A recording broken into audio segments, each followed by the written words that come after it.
Hello everyone, welcome to my homemade kitchen. তো আজকে আমরা করব ফুলকপি দিয়ে রুই মাছের ঝোল আলু দিয়ে। তো দেখো মাছগুলো ভালো করে ধুয়ে পরিষ্কার করে নুন হলুদ মাখিয়ে নিয়েছি, আর ফুলকপি আলু নিয়ে নিয়েছি, টমেটো নিয়েছি, দিয়ে দিলাম কড়াতে মাছ ভাজার জন্য গরম তেলে। তো দেখো মাছগুলো এখন ভাজতে দিয়েছি।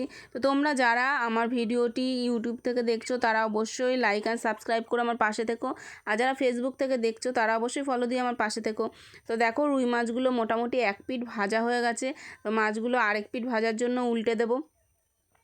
তো এই অবস্থায় কিন্তু বেশি নাড়াচাড়া করা যাবে না, তাহলে আবার মাছগুলো ভেঙে যেতে পারে। তো দেখো খুব আস্তে হাতে করে মাছগুলো ভেজে নিতে হবে। ভেজে নিয়ে মাছগুলো নামিয়ে নেব এক এক করে। ঠিক একই রকমভাবে সব মাছগুলো আমরা ভেজে নামিয়ে নেব। তো দেখো কোনো রকম কাটা বাটা ঝামেলা ছাড়া যারা খুব অল্প সময় রান্না করতে চাও তারা এরকমভাবে বাড়িতে একদিন রান্না করে দেখতেই পারো। তো দেখো রান্না করে আশা করি ভালোই লাগবে। তো আমাদের মাছগুলো অলমোস্ট ভাজা কমপ্লিট। তো দেখো সব মাছগুলো ভেজে নামিয়ে নিয়েছি। আবার ওই মাছ ভাজা তেলেই ফুলকপিগুলো ছেড়ে দেবো, আর সামান্য একটু দিয়ে দেবো সাথে লবণ। আর লবণ দিয়ে ফুলকপিগুলো বেশ ভালোভাবে নাড়াচাড়া করে ভেজে নিতে হবে। আমি ফুলকপিগুলো যেহেতু ভাপ দিয়ে নিইনি, একটু সেদ্ধ করে নিইনি, তো একটু লাল লাল করে ভেজে নিতে হবে। আমি ওই মাছ ভাজা তেলের মধ্যেই কিন্তু ফুলকপিগুলোকে ভেজে নিচ্ছি, আলাদা করে কিছু নিচ্ছি না। আর মশলা নিয়ে নিয়েছি জিরের গুঁড়ো, লঙ্কার গুঁড়ো, নুন আর হলুদ। বললাম না কোনো রকম কাটা বাটা ছাড়াই।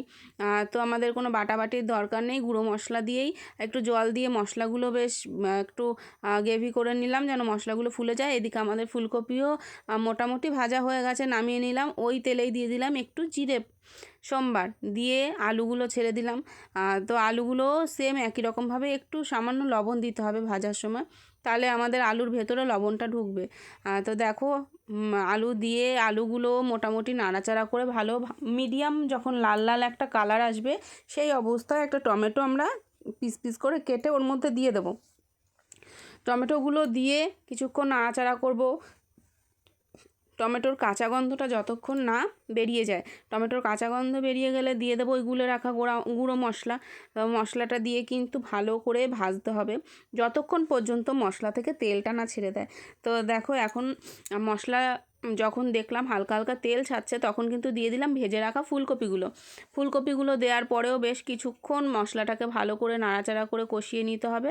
দেখো এই সময় আমাদের তেলটা ছেড়ে দিয়েছে, আর দিয়ে দেবো গরম জল দিয়ে সামান্য নাড়াচাড়া করে আমরা কিন্তু ঢাকা চাপা দিয়ে দেবো।